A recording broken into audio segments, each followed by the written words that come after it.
Selamat malam, perkenalkan. Nama Eka Esli Tabo, kelas A4 semester 4. Saya mahasiswa Universitas Pembangunan Indonesia UMP Manado, Prodi S1 Keperawatan. Saat ini saya akan membuat video untuk memenuhi tugas mata kuliah Keperawatan Kesehatan Jiwa 1. Saat ini saya akan menjelaskan rumusan masalah sebagai berikut. 1. Pengertian stres. 2. Sumber-sumber stres. 3. Bentuk-bentuk stres. 4. Reaksi dan respon tubuh terhadap stres. 5. Adaptasi terhadap stres. 6. Respons. 7. Macam-macam adaptasi terhadap stres. Tujuan penulisan ada 2 bagian, yaitu tujuan umum dan tujuan khusus. Tujuan umum untuk memenuhi tugas mata kuliah Keperawatan Jiwa 1. Tujuan khusus untuk mengetahui pengertian stres, sumber-sumber stres, dan bentuk-bentuk stres, untuk mengetahui reaksi dan respon tubuh terhadap stres, untuk mengetahui macam-macam adaptasi terhadap stres dan mekanisme coping, untuk mengetahui peran perawat dalam mengatasi stres. 1. Atau bagian A, stres. Pengertian stres. Lotangs 2000 mendefinisikan stres sebagai suatu tanggapan dalam menyesuaikan diri yang dipengaruhi oleh perpindahan individu dan proses psikologis sebagai konsekuensi dari tindakan, lingkungan, situasi, atau peristiwa yang terlalu banyak mengadakan tuntutan psikologis dan fisik seseorang. Menurut Schuler, stres adalah suatu kondisi dinamis di mana individu dihadapkan pada kesempatan, hambatan, dan keinginan, dan hasil yang diperoleh sangatlah penting tetapi tidak dapat dipastikan. Robbins 2003. Menurut Robert S. Fierman 1989, stres adalah suatu proses yang menilai suatu peristiwa sebagai suatu yang mengancam, menantang, ataupun membahayakan dan hidup.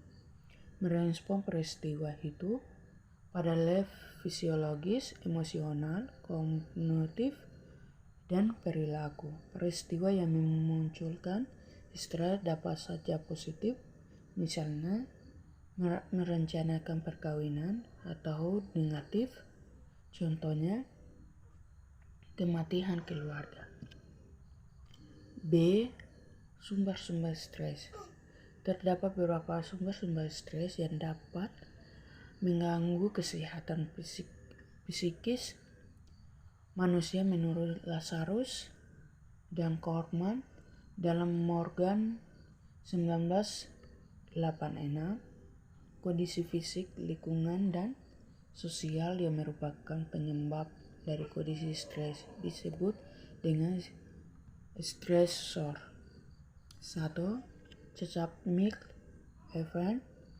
2. Personal stresor. 3. Black room stresor. Membagi 3 jenis sumber stres yang dapat terjadi pada kehidupan individu. Sumber yang berasal dari individu, sumber yang berasal dari keluarga, sumber stres yang berasal dari komunitas dan masyarakat. Bentuk-bentuk stres. C. Bentuk-bentuk stres. 1. Stres biasa tidak hanya dipicu sepenuhnya oleh pengalaman negatif. 2. Distres internal ini adalah tipe stres yang buruk. Distres merupakan tipe stres negatif hasil dari pengalaman buruk, ancaman, atau perubahan situasi yang tidak terduga dan tidak nyaman. 3. Distres akut terjadi ketika seseorang mengalami distres yang dipicu oleh peristiwa buruk yang berlaku dengan cepat. 4. Hipostres ternyata hari-hari dapat tanpa kekhawatiran dan tantangan juga dapat memicu tipe stres lainnya, yaitu hipostres. Hipostres merupakan ketidakadaan stres, tetapi bisa juga diartikan kebosanan yang ekstrem. Eustress merupakan stres yang sangat berguna lantaran dapat membuat tubuh menjadi lebih waspada. D. Reaksi dan respon tubuh terhadap stres. 1. Respon fisik itu seperti rambut, mata, telinga, ekspresi wajah, mulut, kulit, sistem pernapasan, sistem kardiovaskuler, sistem pencernaan, sistem perkemihan, sistem otot dan tulang, sistem endokrin. 2. Respon psikologis. Faktor-faktor yang psikologis dapat mempengaruhi fungsi fisik. Faktor fisik juga dapat mempengaruhi fungsi mental. 3. Daya pikir. Pada seseorang yang mengalami stres, kemampuan berpikir dan mengingat serta konsentrasi menurun. Orang menjadi melupa dan seringkali mengeluh sakit kepala pusing. E. Adaptasi terhadap stres. Adaptasi suatu cara untuk mengatasi tekanan dari lingkungan sekitar untuk tetap menjaga keseimbangan tubuhnya, sehingga terjadi perubahan anatomi, fisiologis, dan psikologis di dalam diri seseorang sebagai reaksi terhadap stres. Adaptasi pada stres dapat meliputi 1. Secara frontal, cara menyesuaikan diri terhadap stres dengan menghadapi rintangan secara sadar, realistis, objektif, dan rasional. 2. Menggunakan mekanisme defensif, yaitu A. Projektif, menyalahkan orang lain. B. Introspeksi, menarik diri. Kegembiraan dan kesibukan. Dengan demikian, adaptasi adalah suatu upaya untuk mempertahankan fungsi dan optimal. Respons. Respons berasal dari kata response yang berarti jawaban, berasal atau tanggapan. Menurut Savem, respons dibagi menjadi 3 bagian, yaitu 1. Kognitif, berkaitan dengan mengetahui keterampilan dan informasi seseorang terhadap suatu. Respons ini timbul apabila adanya perubahan terhadap yang dipahami atau dipersepsi oleh banyak orang. 2. Afektif, berhubungan dengan emosi, sikap, dan menilai seseorang terhadap sesuatu. Respons ini ditimbul ketika ada perubahan yang disenangani oleh banyak orang. 3. Konatif, berhubungan dengan perilaku nyata yang meliputi tindakan atau perubahan. Oleh karena itu, proses perubahan sikap tersebut tergantung pada kesabaran. G. Macam-macam adaptasi terhadap stres. Adaptasi psikologis. Indikator psikologis stres adalah objektif, lebih mudah diidentifikasi dan secara umum dapat diamati atau diukurkan karenanya pengajian tentang stres. Mencakup pengumpulan data dari semua sistem. Sekarang penyebab utama kematian adalah penyakit yang mengancam stresor gaya hidup. Indikator psikologis stres seperti tekanan darah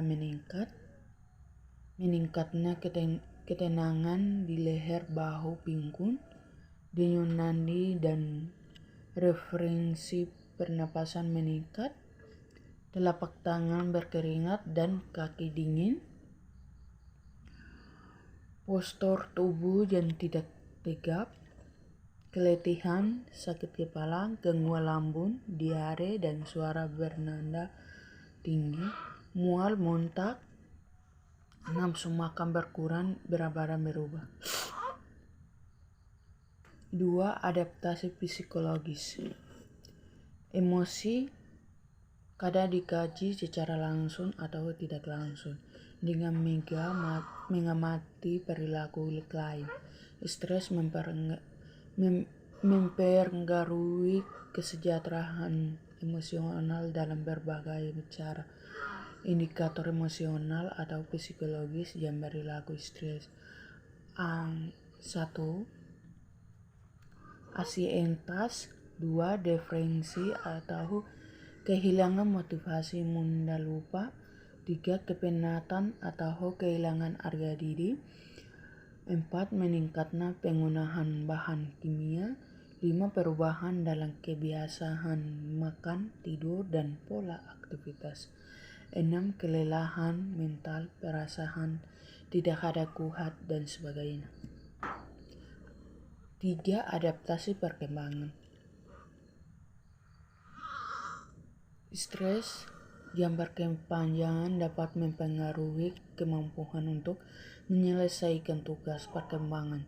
Stres perkembangan dapat mengarah pada krisis pendewasaan yang meliputi 1. Masa bayi. Mereka mampu mengembangkan harga diri yang sehat dan pada akhirnya belajar respons coping adaptif dan sehat. 2. Anak usia sekolah stres ditunjukkan oleh ketidakmampuan atau ketidakinginan untuk mengembangkan hubungan berteman. 3. Remaja mengembangkan rasa identitas yang kuat, tetapi pada waktu yang bersamaan perlu diterima oleh teman supaya tambah sistem pendukung sosial sering menunjukkan peningkatan masalah psikologis. 4. Dewasa muda berada dalam transisi dari pengalaman masa remaja ke tanggung jawab orang dewasa. Konflik dapat berkembang antara tanggung jawab pekerjaan dan keluarga. Stres mengacu konflik antara harapan dan realitas. Usia tengah remaja biasa terlibat dalam pembangku keluarga, menciptakan karier yang stabil dan kemungkinan merawat orang tua mereka, karena biasanya dapat mengontrol keinginan dan pada beberapa kasus menghentikan kebutuhan pasangan, anak-anak atau orang tua dari kebutuhan mereka.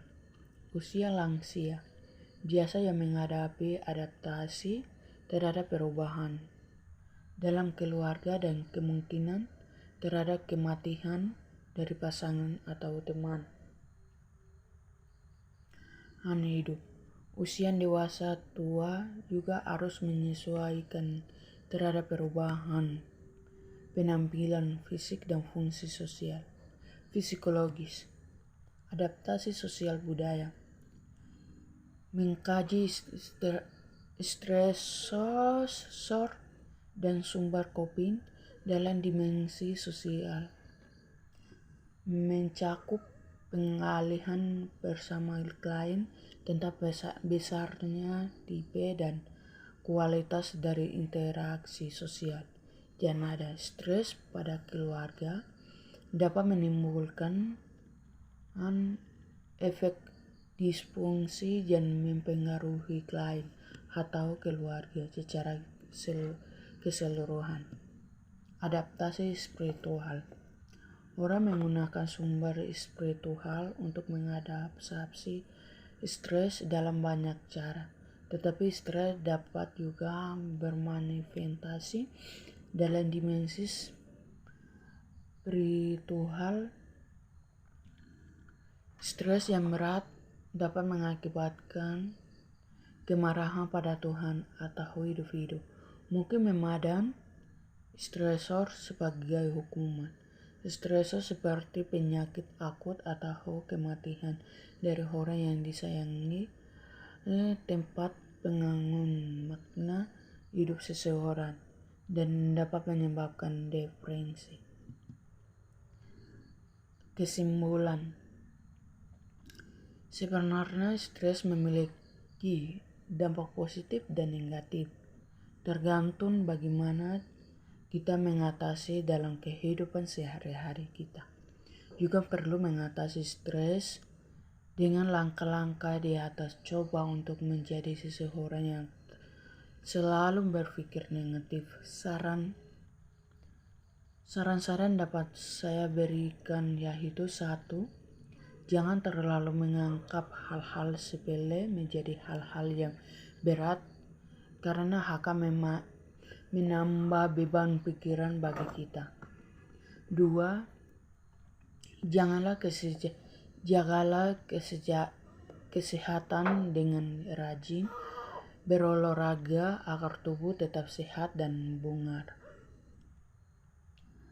3. Apabila Anda merasa stres, hindari aktivitas yang dapat menyebabkan kejenuhan dalam berpikir, dan sebaiknya Anda harus melakukan liburan bersama orang-orang terdekat Anda.